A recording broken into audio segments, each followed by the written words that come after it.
All right, I'm excited about today's session. Thank you for everybody who's joining the last of this year's GBK webinar series. Today we get to talk about the power of Conjoint in predicting customer behavior. I'm particularly interested in this in my earlier career as a product manager and then a strategic marketer. I came to get to learn a bunch about using Conjoint as a great way to predict customer behavior. And today we're joined with two of frankly, the world's leading experts and practitioners in this area, Professor Eric Bradlow and Dr. Chris Chapman. Very honored to have both of them with us today. As you see, Professor Bradlow is Vice Dean for Analytics and Chairman of the Marketing Department at the Wharton School. He also happens to be a co-founder and my partner here at GBK Collective. So I have the pleasure of getting to work with Eric on a daily basis. He has a very esteemed career, as you can see here, a long time at the Wharton School in various departments. He's a leading academic and applied statistician, so very data-centric and analytical perspective to solving marketing challenges, and got his PhD and master's degree from Harvard. So welcome, Eric. Also particularly excited to have Dr. Chris Chapman here with us. Chris is also a local Seattle guy, so we both are from that area. He's at Google, where he's the principal quantitative experience researcher at Google, and is also very published and known within this space. So I'd come across Chris's work and leveraged it in the past, both at my work as well as here at GBK.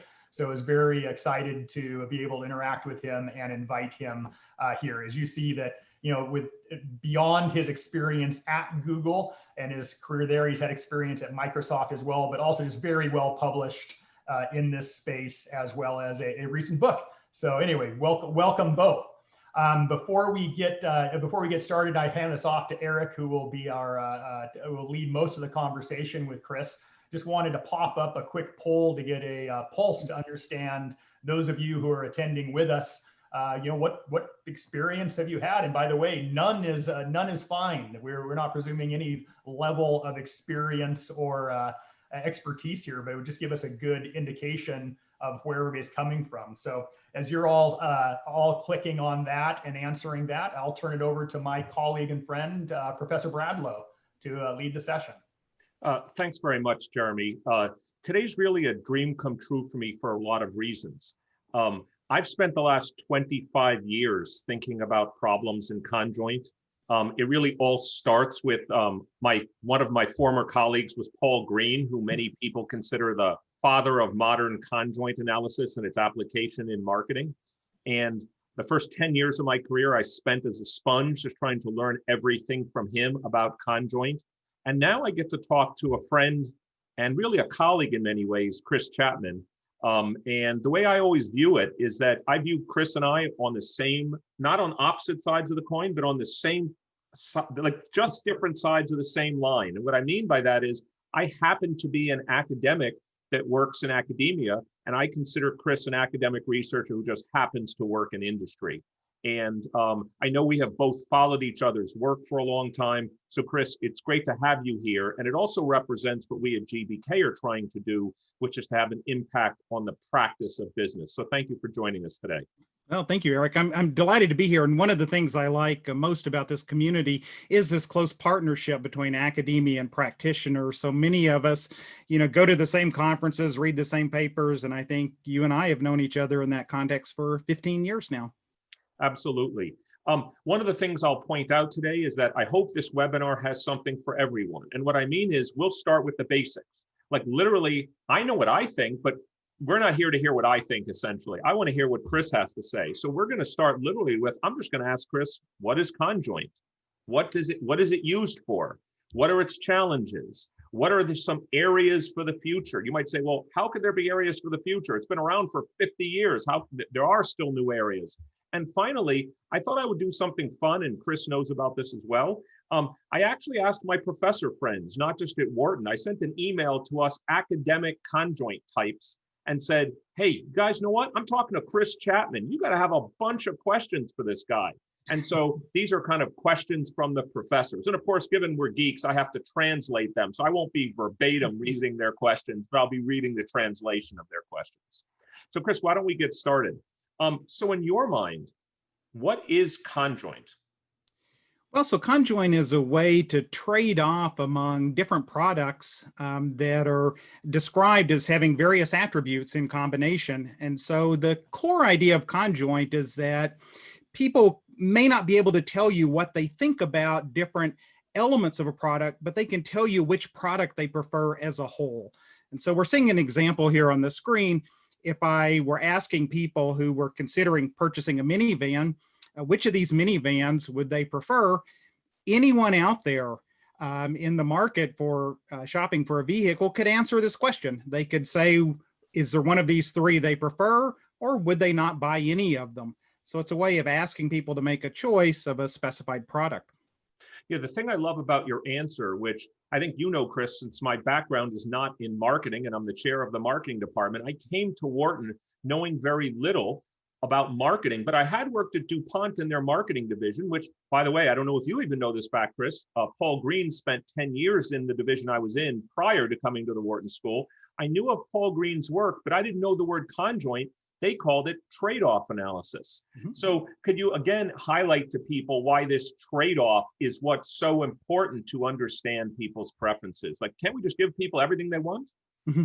Right. So one of the decisions that any engineer needs to make is to maximize the value to the customer and their interest in a product relative to what it costs to make the product. So, for example, if I were an automotive engineer, I might be wondering, how important is it to have a larger cargo space in the minivan? How do people consider that versus the seating area? There's a trade-off. If I can make the whole product larger, it'll get lower gas mileage, it will cost more. I can use some of the seating space for more cargo area. In making these kind of design decisions, it would be very helpful to me as a product designer to know which ones people prefer and how many people prefer each one, and also how much they're willing to pay for it. That lets me design a product that has larger value to the customer, and at the same time will make more money for us relative to the cost of production. Yeah, so you bring up two interesting points. And let me just also mention to our audience, I will be asking questions, but you'll notice there's a Q&A button on your screen. If you have a question for Dr. Chapman, please feel free to type in a question and it'll come up on my screen, and I'll do my best to ask as many as I can to Chris, but we also promise to answer whatever questions you have offline if we can't get to all of them online. You even just mentioned the role of price. So obviously, most people will say, well, of course, price has to be an attribute because every product price matters. But you're also bringing up another point, maybe I just get your thoughts on. In some sense, your comment is, if I don't have price, everything's in utility space. And I always joke, you can't take utility to the bank, you got to take price to the bank. So could you talk about, in some sense, the special role that price plays in conjoint? Right. So price is included in many conjoints. It's not a requirement of conjoint, but it's very typically included because it serves as an anchor of establishing a real value in the marketplace of a feature. And so if I have price in one study and price in another study, I now can start to learn across multiple studies what people care about and what they're willing to pay for.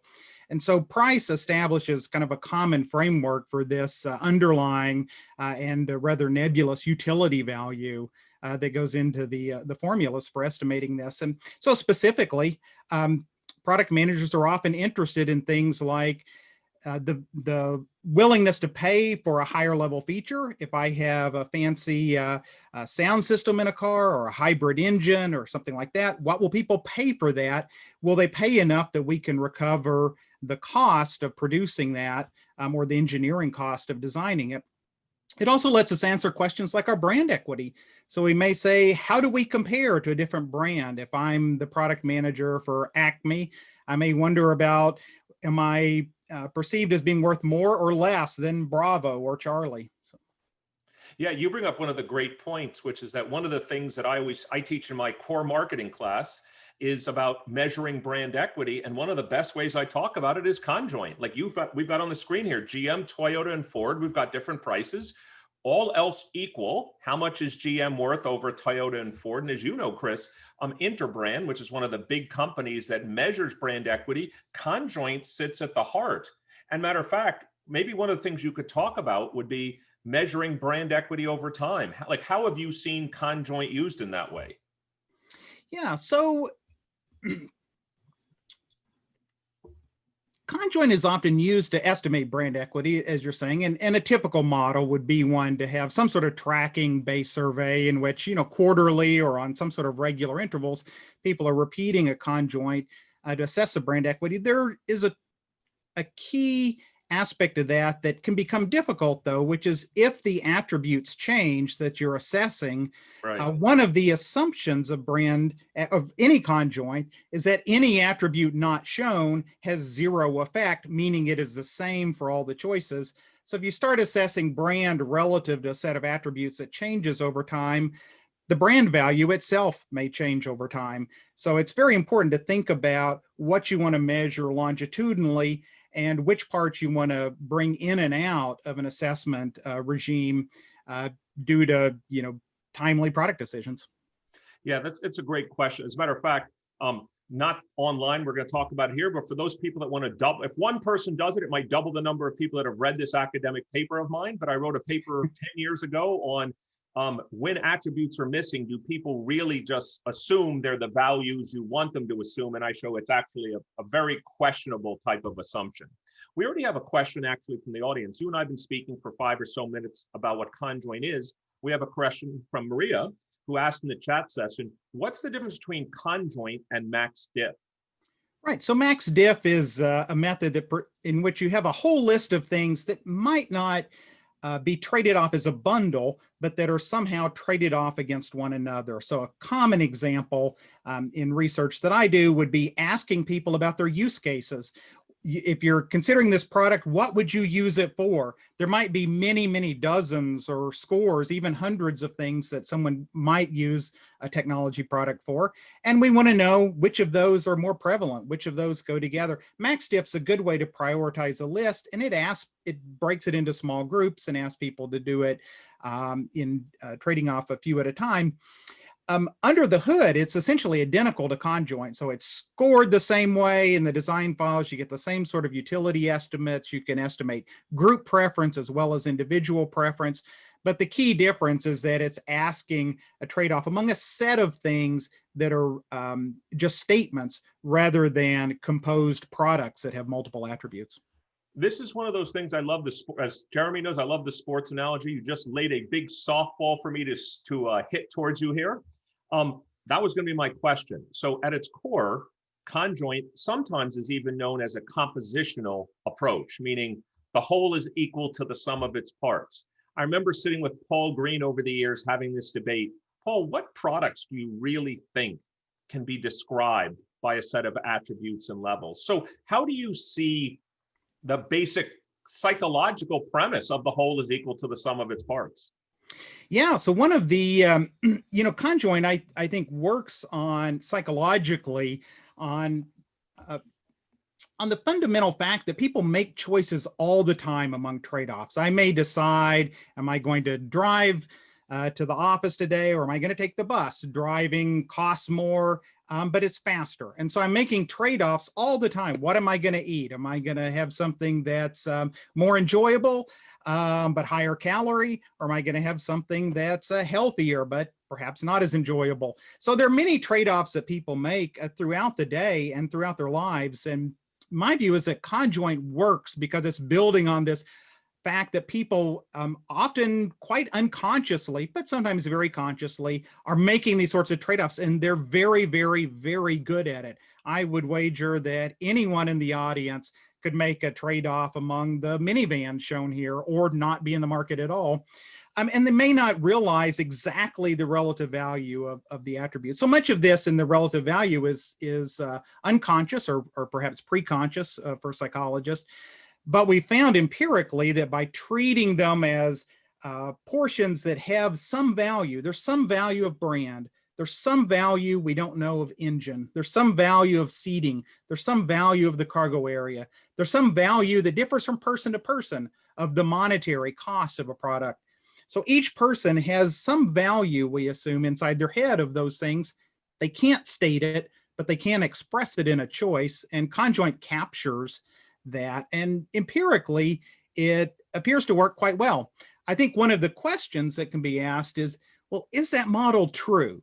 Do people really have these values in their head that somehow they're adding up and that's leading to an expressed value? I would say, first of all, it's extremely untrue that they can access those values. So no one can state the utility of this or that that goes into the choices they make. They can make a choice, but they're probably unaware of the things that go into it. As to whether it's a good model to treat them as additive in this way, empirically, it seems to work quite well. And so there's a long history of, Conjoint actually works in practice, but I think there's still some mystery in terms of the psychological mechanism that enables it. Yeah, you've brought up the famous expression of, if it's useful, who cares whether it's psychologically true? And we'll actually talk in just a few minutes about what it means for it to be useful. We still have on the screen for all of our audience to see. And by the way, I see lots of questions. I'm going to weave your questions into my questions because I can project forward what I'm going to ask. So do not worry, keep the questions coming. We have on the screen here a set of attributes highlighted. A lot of people, I'm sure, listening today are asking, so Chris, you run conjoint studies all the time. Where do the attributes and levels come from? Like, should we hope for the magic 8-ball, or like, where do they actually come from? Yeah, so they come from a combination of sources. So and it varies according to the area in which we're running a study and according to the questions that we have. But typically, some of the sources for the attributes are things that we know from prior experience are important. We either know this from customers, like brand is important, price is always important, things that we just know will be important and ought to be included essentially all the time because they're known to be important. Some of these come from the way that a market is structured. If we're designing consumer goods and we know that the retailers are going to be presenting it according to a certain layout or comparison or shelf space or shelf talkers where they're highlighting certain features, we may want to include those because we know they're going to be presented to the shopper and we want to mimic that choice task in the real world. So that's another source.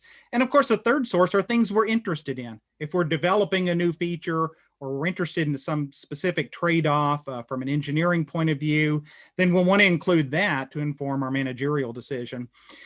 One of the things that's very important in Conjoint is to learn about those attributes over time. So sometimes we don't know the first time we do a conjoint in a space what will be important, and we may need to run one. We'll find several of the attributes mean nothing to the customers. We may need to iterate or clarify them. Yeah, I've always described conjoint as the end of the golden road of investigation. Well, the end of the one road, but the beginning of this exploration phase. I'm going to ask you to grade me, Chris. So I wrote a paper 8 or 9 years ago with a computer science colleague of mine, where we were trying to say, could we use the voice of the customer to come up with the attributes and levels? So what we did was, here's how I want you to grade me, not on the paper. I mean, to be honest, it's already been published. You can give a grade if you want, but that's fine. I want you to grade me on the practicality of what I'm about to say and whether you've ever seen anybody use it. So we had this idea, and this is before the boom of natural language processing. Like, why don't we just take user-generated content that people are saying about toasters or minivans, scrape them from the web, jam them into an NLP engine. We can see sentiment, we can see word frequency count, we can use semantics. We'll use that to come up with the attributes and levels. And so we wrote the first paper in marketing on the topic. Were we either ahead of our time or were we wasting our time? No, I've read your paper, and I think the idea of using what we would now call text mining to do this is a very good idea, and I think it's a way to capture things that users are talking about. And the part that would concern me would be bringing them directly into the model. I think there's a step in the middle around assessing them and how can we express them. So if customers are all, let's say in the minivan space, if customers are talking about tire size, I'll make something up, and we say, oh, we've never tested tire size. Maybe that's important. So we don't know. So perhaps it's coming in frequently in our text mining. Then the question that I would have would be, to pilot it, maybe to do some qualitative research, to go talk to people about do they understand it, and try to understand the relevance of that for the people out there. It might be the case, for example, that a small group of enthusiasts are writing the product reviews and it's not representative of the broader population. And so it could be a distorted sample. Or it may be the case that it's important and we need to figure out how to express it in a clearer way that's coming about. So I think it's highly informative and we should absolutely listen to those things. Yeah, I was going to get to this later, but both Omar and Hui asked a question that's related to this. I call it the garbage in, garbage out philosophy, which is you can run, we both agree, you can run a conjoint study, you can get the data, you can jam it into whatever software package you want, and it will give you part worse. If you're running a Bayesian version, it'll give you heterogeneous part worse. Omar comments, which I agree with, a lot of times people have shown that conjoint overstates willingness to pay. Hui's question has to do with, can you really trust what comes out of conjoint? I was going to ask this later, but what if you were actually going to use the results of a conjoint study to actually make a decision? What in either the output, or maybe it's out of sample validation, or what would make you feel good that you're going to go to someone, you're going directly to our Wharton alum, Sundar Pichai, and say, we at Google have to do this because this is what this research said to us? Yeah, so absolutely. So I completely agree with Omar that willingness to pay typically is it's overstated, meaning that the importance of price is understated in conjoint. So price is much more important out there than we'll often see in the default utilities from a conjoint analysis study. The ideal in this is to learn over time, which is to, have some results, compare them to market share. There are some technical methods I won't go into about how to tune things so that we can tune up the importance of price and things to estimate models that fit our results better. You can also do that within sample of having some holdout items or other things where we tune the predictive power within the survey and adjust the utility scale for that. But ideally is to do that over time and to learn about it. There are other ways. Certain conjoint methods are more, some of them estimate the price scale to be larger than other methods. So for example, many of the partial profile methods where you show a subset of attributes at a time will dramatically underestimate the importance of price. But there are other methods that people have devised, such as having your respondents actually pay for the product, so-called incentive alignment, that will give a much lower willingness to pay, i.e. that price is much, much, much more important when people are putting their real money on the line. So there are ways to approach that. Yeah, let me just do, before I ask the next one, let me just do a little selling for those of you that want to read about this. One of our former doctoral students at Wharton, his name's Min Ding, who's a professor at both Penn State and a university in China, wrote, I think, the first paper in marketing. It's called Incentive Aligned Conjoint. It was, as Chris described, it was a very simple idea. They paid people, as everyone does, a certain amount to do the study, and you could take some of that money and buy the product that comes out of the conjoint. So you have an incentive to answer truthfully, because the product that's going to be offered to you at the end, which you're going to have to trade real dollars for, is a function of your responses. So for those of you that haven't done incentive aligned conjoint, and Jeremy and I have had many discussions about this, it's actually a form of what you know, Chris, as I do, is called a BDM, Becker, DeGroot, and Marshak procedure, where you actually tie the responses to the actual outcome. And there's a lot of psychology supporting that as a very good practice. Yeah, I love the incentive aligned studies, and I've done them. I will put one caution out there for practitioners who may be getting excited about this, which is there are some ethical concerns about incentive alignment. In particular, many research agencies out there have an ethical rule against inducement to purchase. This comes from certain industries, such as timeshare industries, running so-called focus groups and then trying to sell you something. And so there may be some caution out there on the vendor and supplier side about doing this, but those are solvable. Okay, let me jump in real quickly, yeah, just please. for the audience, for any of the papers that are mentioned here, or questions that are unanswered, we are going to have a resources page that will be up after this event, and we'll be populating that. So we'll be providing links to the relevant sources as well as answer some of these questions. So.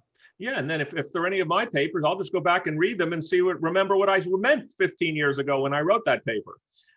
So I'm not going to try to pin you down, Chris, on a question that I've always wanted to ask you, but I've never have, but I might as well do it in front of a lot of people.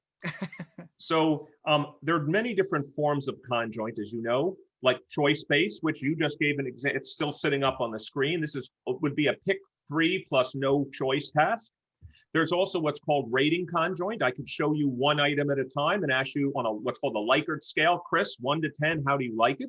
There could be a ranking task. I could give you a set of objects. You tell me which one's first, second, third. And the last one, what's called constant sum, or we know them as a chip allocation. I say, Chris, here's 100 points. Allocate them to these 3 options with which your preference goes. And of course, notice, Chris, I went from choice, which if you'd like is the most bastardized data. You just get yes, no, to chips, which are how much do I like them on what's called a ratio scale. So I want to pin you down. You mentioned earlier that choice data, like we do these choices all the time. And so you said it's good data. What you meant is it's got high reliability. In other words, you can ask person choices and they'll give the same answer most of the time. Constant allocation is there's more randomness. Which do you like more? Choice data, which in some sense is lower fidelity data, but more reliable, or constant sum data, which is potentially a lot richer, but lower reliability? How do you think about that? Because many people here are listening and say, aren't there all these forms of conjoint? I want to hear what Dr. Chapman has to say about which one to actually use.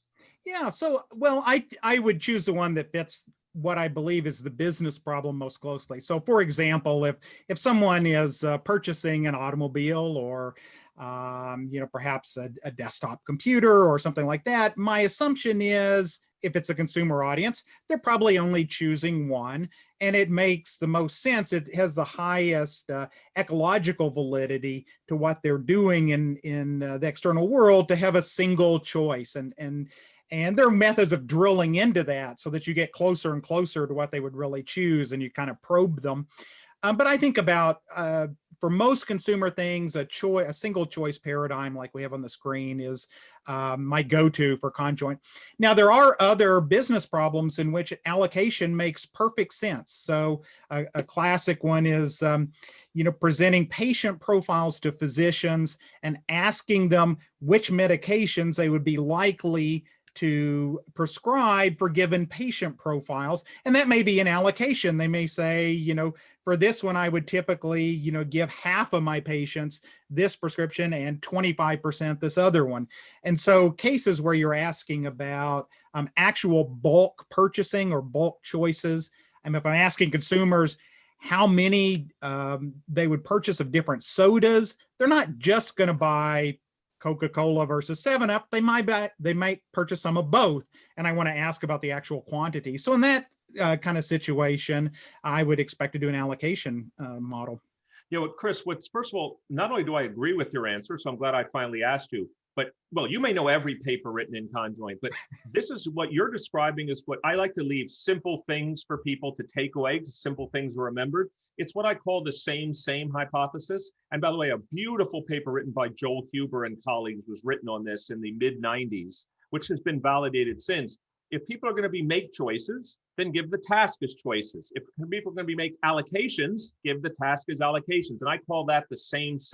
The modality of the task should match the modality of the actual choice. It's such a simple idea, but it's so powerful and brilliant, especially when it comes to conjoint.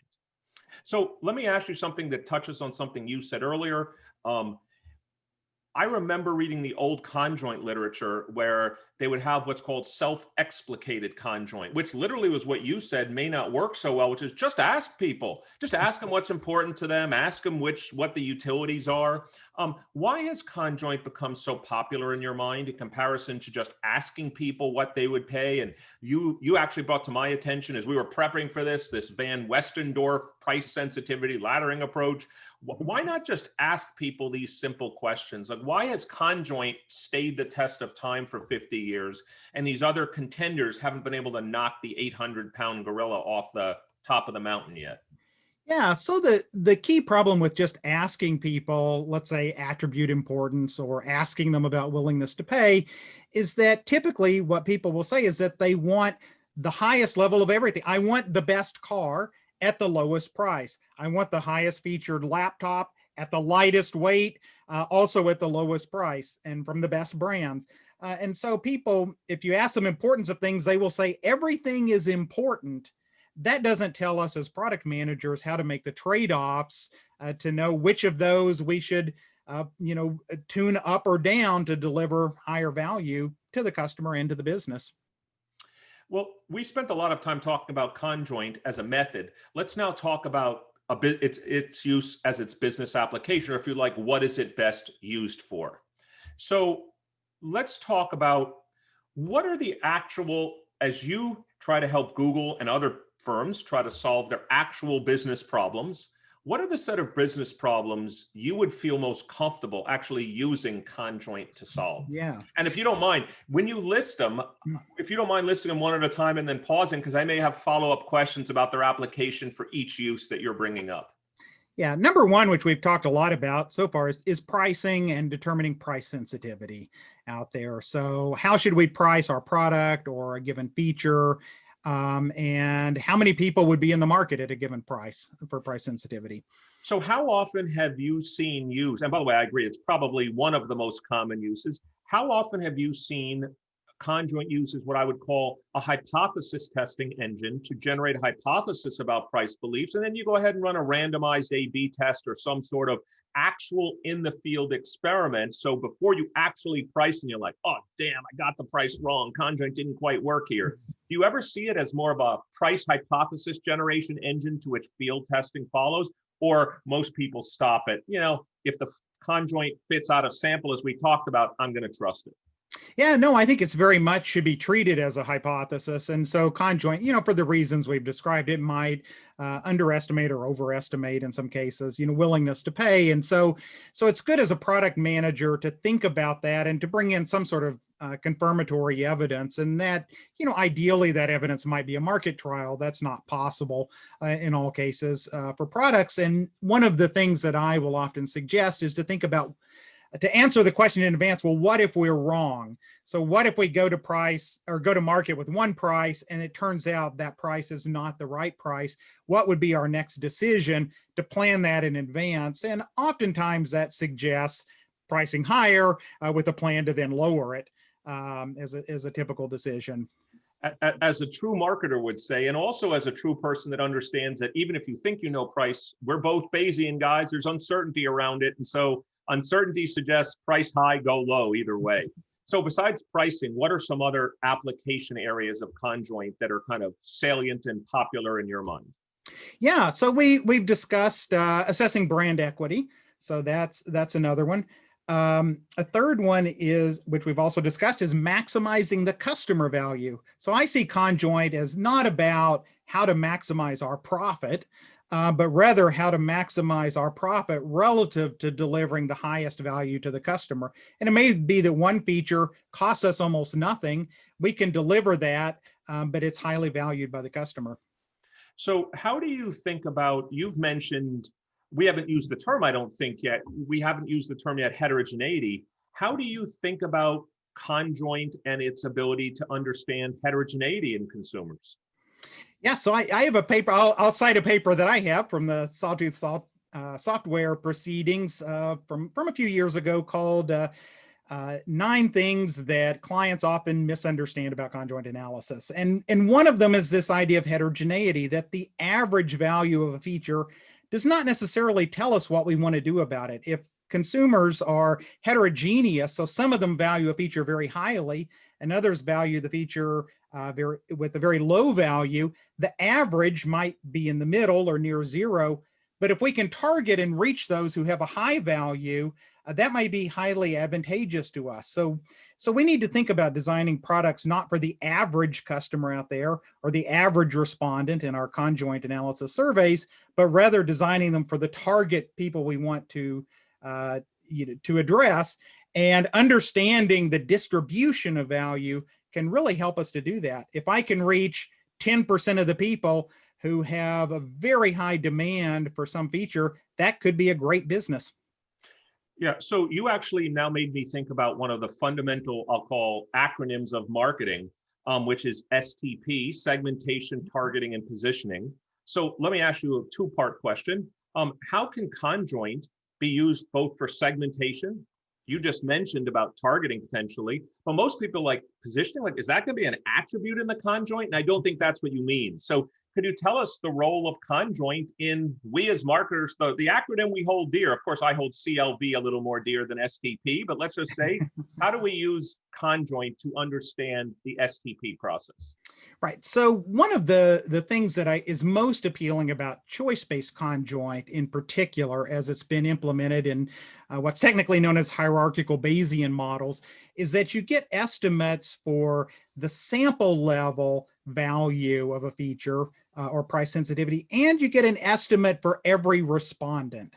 And so by understanding the respondent level estimates, we can apply segmentation methods to say things like, how many people are there who value the combination of these features versus these other features, and at what price?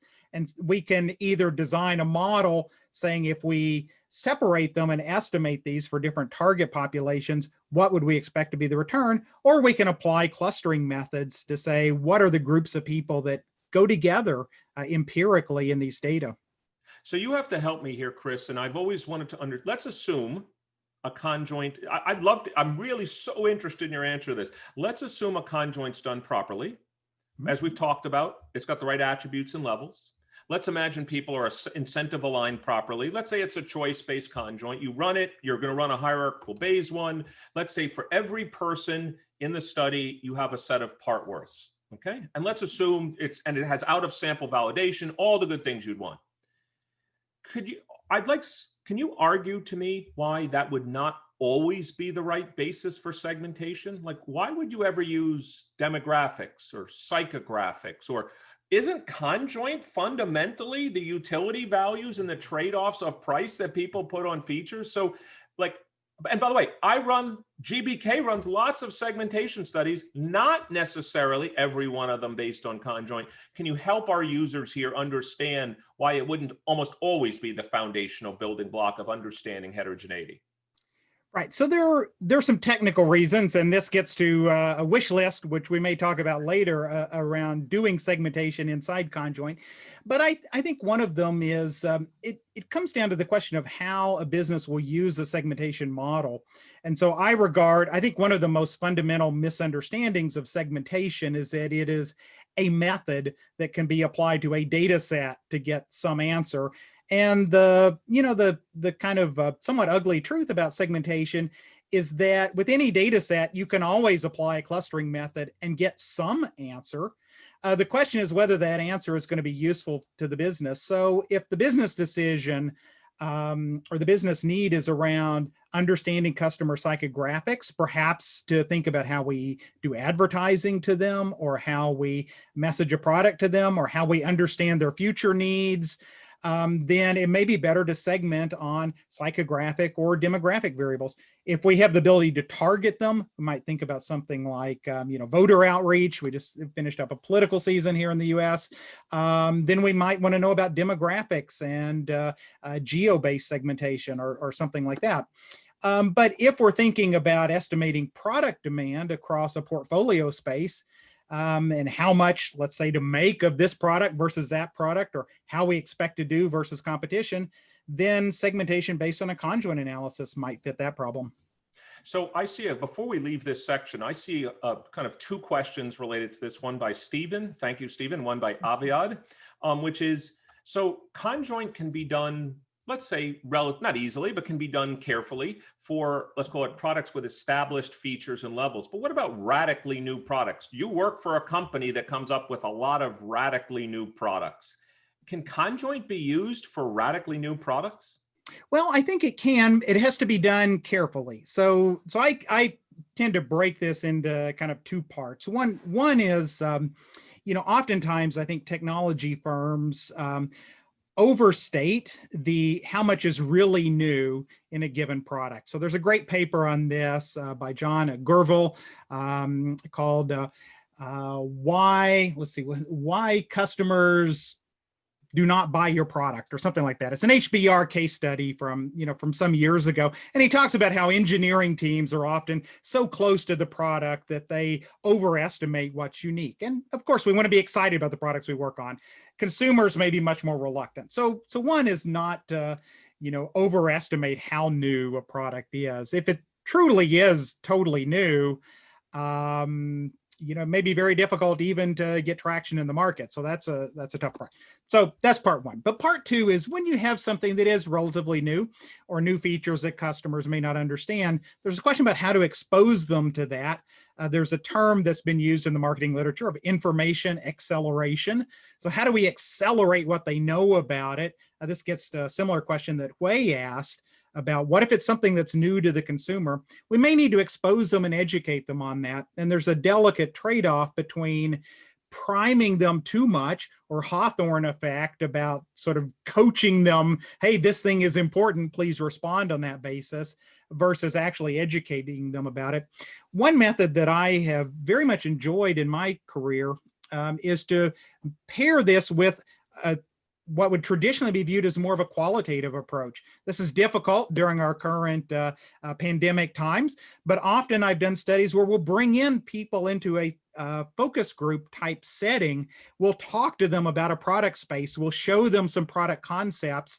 We'll have them do a conjoint analysis exercise as part of that session, and then talk about how they made their choices. That lets us keep a product idea confidential, yet educate them on it, let them discuss it, collect some conjoint data, and understand the choices they made in a very compact and timely format. So I think that can be a valuable approach.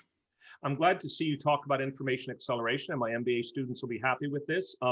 Lecture 11 of my MBA core class, matter of fact, you'll be happy with first. For 10 years, I had Google driverless cars as my information accelerator conjoint exercise. But since those actually now exist, I moved it now to brain-computer interface, where we're all going to have chips in our head. And so, but either way, it's good to hear you talk about information acceleration along with conjoint. So let's move on now to, we've talked about the positivity of conjoint. As I even mentioned before, I sometimes call conjoint fool's gold. It seems like it can answer so many questions, but there have to be major challenges and concerns. So I'd love to hear from you. What should our audience here, a lot of them are going to be doing conjoint, going to vendors to do conjoint, et cetera. What do you think people should be worried about or concerned about when running conjoint studies? Yeah, so there's a long list of things, and some of these get, technical. I'm going to set the technical things aside about looking at things like root likelihood and reliability of responses and holdout tasks and all that. So there's a literature on that. So I'm going to set that part aside. But at a high level, I think for practitioners, the three things that I worry about the most, one I've mentioned already, which is expecting conjoint to be, quote, a study. We're going to run a conjoint and get the answer. And it's better conceived as a phase of a longer process of learning about a market, learning about how people make decisions, perhaps collecting some conjoint analysis information, and perhaps iterating. So I think we need to think about it embedded in this longer process. Chris, let me just ask you, I don't want to interrupt, but like that was the first one you mentioned. How often have you seen, I did this when I worked at DuPont, we would do qual after doing conjoint. Wow. I just didn't understand. Why did people respond the way they did? Have you ever seen qual used after conjoint to further that hypothesis generation? Absolutely. So I always advocate a quant sandwich. So do some qualitative to understand the decision-making process, do a conjoint or some other quant study, do qualitative to follow up on why, what's going on here. Here's a surprise. Why did they answer this way? Okay, so we've talked about your first one. That was your first one was there. It's not the study. Let's move on to number two. Second one, closely related, and I don't think it requires a lot of explanation, but it requires constant repetition, which is always pretest. I often say I have never written a survey that survived first contact with the customer. So this is like an adage about war. War plans don't survive first contact with the enemy. So the customer is not the enemy, but there's always something that I don't understand about their response. And so it's so important to do a qualitative, think aloud pretest of almost any survey of any complexity, and certainly something as complex as conjoint analysis. Any rules of thumb that you could give people on, how many times, or do you just kind of, there's that, it's not the Pareto rule, but, you just keep doing it until you don't find any more people saying anything new that you haven't heard before? Well, that would be ideal as a practical matter. What I always say is to do it with some colleagues who are not close to the product decision. So first of all, just pre-test it with yourself, pre-test it with a few colleagues. Next, pre-test it with a few people in the target audience. And the rule of thumb here would be similar to other things for usability studies out there, which often have 6, 8, 10 people. You'll find most problems with a small number of people done in a qualitative setting. And then when it goes live, to have some sort of a slow ramp and some sort of a process where perhaps the first 10% of the sample, you take it, you pause, you look at it, and you see whether it looks like it's on the right track or not. Okay, let's move on to number, I think, 3 on your list. Yep, number 3, and this is the last one on the list, is too often we ask about what we want to know as product managers. And you might think, well, that's great. We should ask about what we want to know. But the problem is we often ask things that are important to us, but that a customer cannot answer. And what we have to be careful in any design is to ask about what the customer can tell us. So I could imagine in the hypothetical minivan situation, for example, we might get into things like, the torque of the transmission, or, the tire pressure, or I don't know, the loading on the various, suspension elements. Those are all extremely important engineering questions. And one could design a conjoint analysis to trade them off, but very few customers could answer anything like that. So we need to make sure that we're asking what the customer can tell us. Maybe just one last thing about warnings about conjoint. Would you, or it's kind of a statement and see if you agree with it. Would you ever utilize the results of a conjoint without either validating it, meaning holdout validation, like maybe you've asked people 12 or 15 pairwise choices, you fit the model on 10 and you see what the others, or you validate it on real world data? Yes. So oftentimes in making product decisions, we're interested to make approximate decisions early on in a product development process, and a conjoint analysis, even if we don't have real world data or we're not confident necessarily about the holdout tasks, we can look at the data and it may be informative. It may be much better than just opinion to help us in steering our decisions. But I would look for some sort of confirmatory evidence from qualitative research, from prior studies, from what people are telling us in our product reviews or something to build some degree of additional real world validity around those answers. I love your answer there, because you're also pointing out the famous statement like, well, what's your alternative? And we're in the uncertainty reduction game, and it has to do some form of uncertainty reduction over just, going back to your office and thinking about what the customers want. There has to be some evidence at least there. So let's move on to the next topic, which is, conjoint's been around for 50 years. Literally the first paper in marketing, as you know, was Green and Rao, 1971. Paul Green and his doctoral student, who was our student, who then went to Cornell for a long time, Patala Rao, he's still there. What do you see as the areas of conjoint to move forward? Or as you like, what's on your wish list for conjoint? Yes. Well, when you and I first met, you had a paper on a wish list for conjoint, and I'll point folks to that. And, I'm not going to go through the areas there. Luckily, I think several of them have been addressed now, which is wonderful. And it gets to this integration between the academic and practitioner side. But speaking from a practitioner wish list, there are 4 things that come up over and over in my work, in dealing with stakeholders, in consulting with folks, across industry. And number one, which we've mentioned with the information acceleration, is how to include experiential features or form factor features. So if it's important to touch and feel the product, how do we bring that into the conjoint analysis? It may surprise folks out there to know that many products, ranging from automotive doors to things like computer keyboards, have lead weights added to them. Not because they do anything functional, but because they make it feel better. The door closes with a thunk. The keyboard feels solid.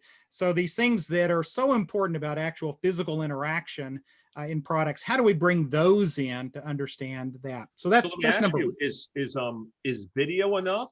Or, are we going to be doing VR conjoint, virtual reality conjoint, or, what is the state of the art of doing that? Unless, of course, as you said, you actually bring people in person to possibly have, touch and feel the experiential good. Yeah, it depends on the product, but I think, in many cases, both the easiest as well as the ideal is to bring people in person. And this may require, creating product mock-ups, industrial design models that are fake and are created for the purposes of testing. So anything else on your wish list besides, you've already mentioned kind of bringing in other modalities to highlight experiential type features? Anything else on your wish list going forward? So I think the second one is improving how we think about segmentation with conjoint. So one of the things that's underlying most models that are used in conjoint analysis is that you are sampling from a population, and there is a multivariate normal distribution of some sort across that population.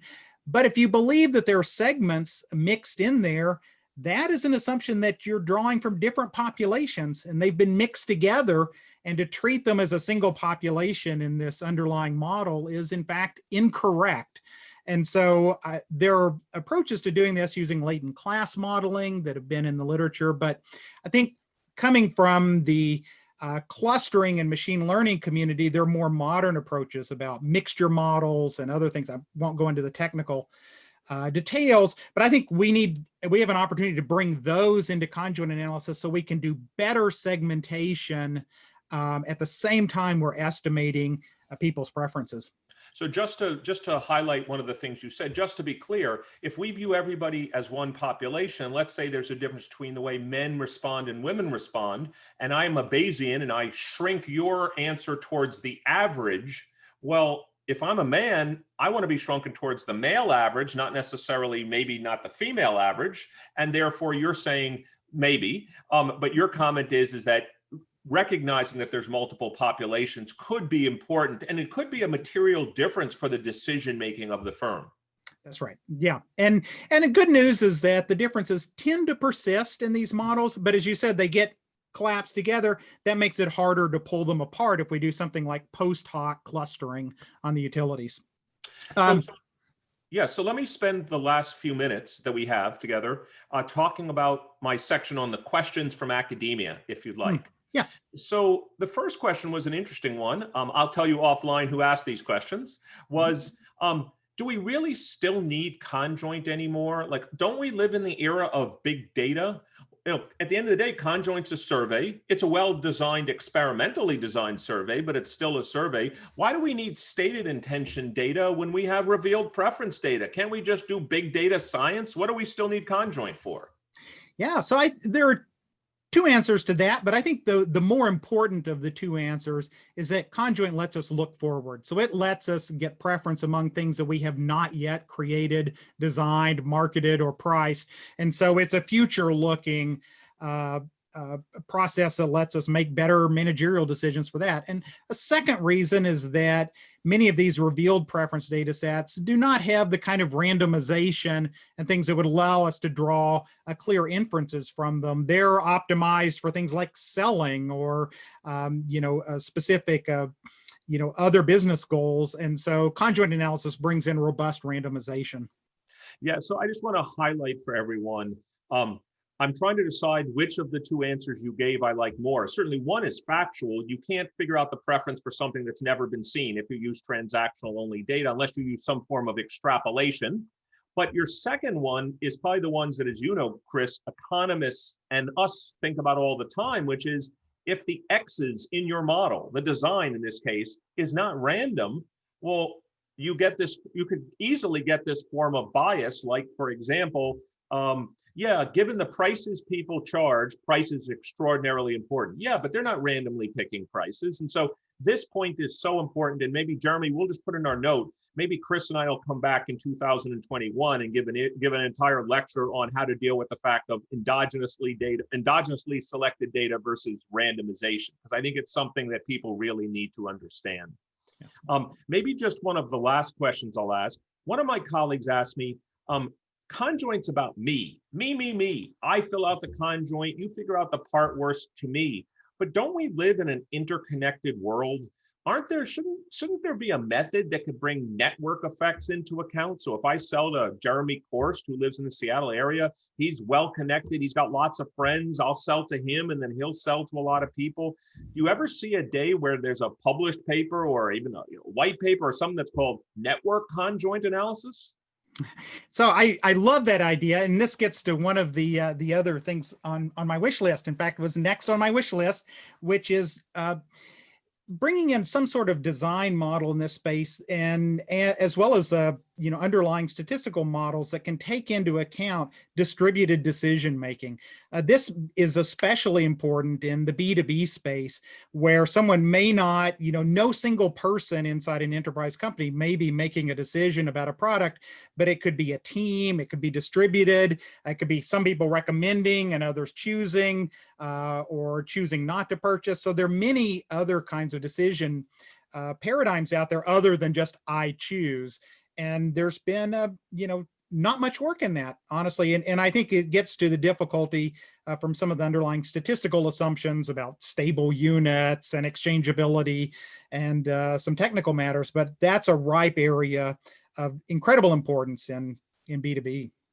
Well, to be respectful of everyone's time, I'll turn things back over to our Master of Ceremonies and our GBK President, Jeremy Korst. But I'll tell you what's on my wish list, Chris. I wish I had another hour to continue asking you questions because I've really enjoyed this. So this has been great. Thank you so much. And thank you, Jeremy and GBK.